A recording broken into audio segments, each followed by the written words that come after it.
Hello सबको जय मसीह की। आइए मेरे भाई बहनों, आज हम यूहन्ना अध्याय 5 पढ़ते हैं। 38 वर्ष के रोगी को चंगा करना।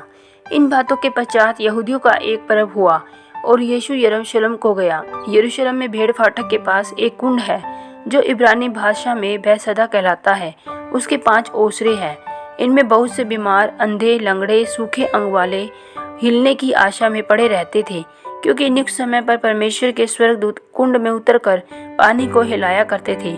पानी हिलते ही जो कोई पहले उतरता वह चंगा हो जाता था, चाहे उसकी कोई भी बीमारी क्यों ना हो। वहाँ एक मनुष्य था जो 38 वर्ष से बीमारी में पड़ा था।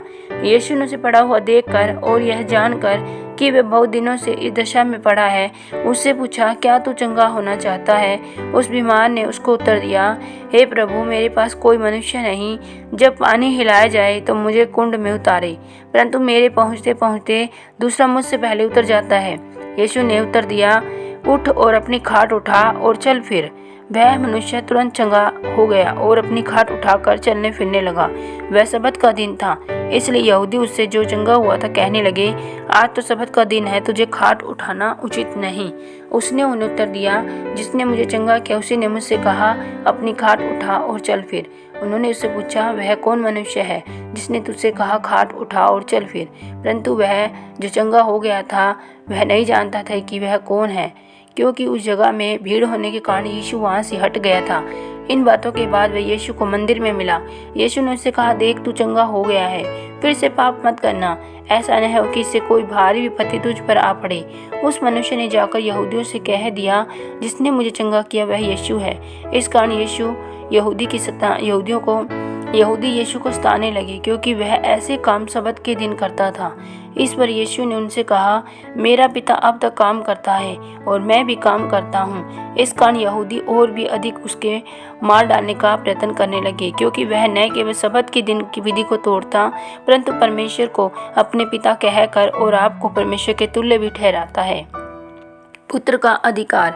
इस पर यीशु ने उनसे कहा, मैं तुमसे सच सच कहता हूँ, पुत्र आपसे कुछ नहीं कर सकता, केवल वह जो पिता को करते देखता है, क्योंकि जिन जिन कामों को वह करता उन्हें पुत्र भी उसी रीति से करता है, क्योंकि पिता पुत्र से प्रति रखता है, और जो काम वह आप करता है वह सब उसे दिखाता है, और वह इनसे भी बड़े काम उसे दिखाएगा, ताकि तुम अचंभा करो।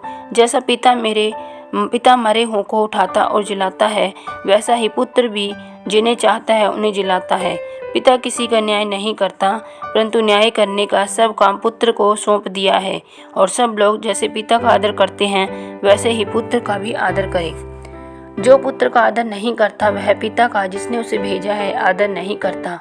मैं तुमसे सच सच कहता हूँ, जो मेरा वचन सुनकर मेरे भेजने वाले पर विश्वास करता है, अनंत जीवन उसका है। उस पर दंड की आज्ञा नहीं होती, परंतु वह मृत्यु से पार होकर जीवन में प्रवेश कर चुका है।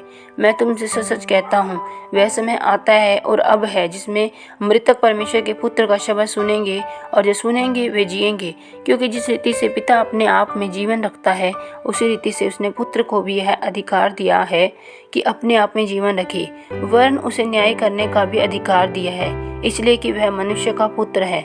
इससे अचंभा मत करो, क्योंकि वह समय आता है जितने कब्रों में हैं वे उसका शब्द सुनकर निकल आएंगे।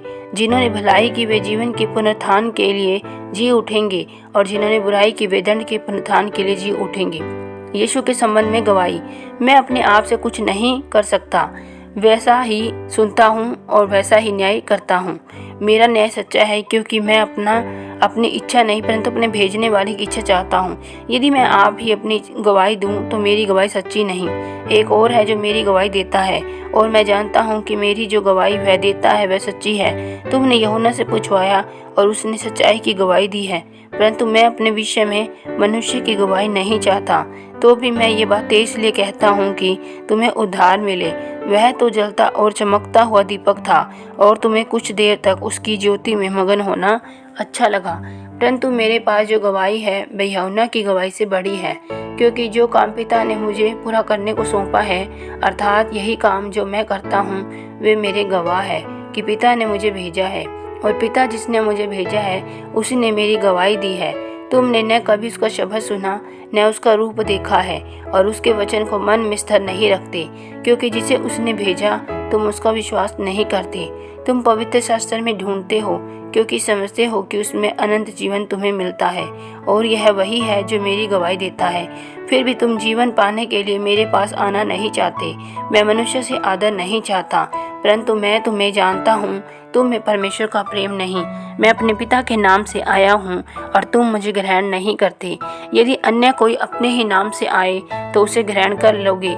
तुम जो एक दूसरे से आदर चाहते हो और वह आदर जो एकमात्र परमेश्वर की ओर से है नहीं चाहते, किस प्रकार विश्वास कर सकते हो? यह न समझो कि मैं पिता के सामने तुम पर दोष लगाऊंगा।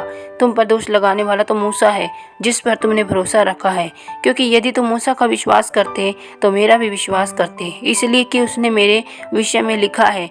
परंतु यदि तुम उसकी लिखी हुई बातों पर विश्वास नहीं करते तो मेरी बातों पर कैसे विश्वास करोगे? आमीन। प्रभु आप सबको यूहन्ना सुने जाने और पढ़े जाने पर बहुत आय से आशीष और बरकत दे।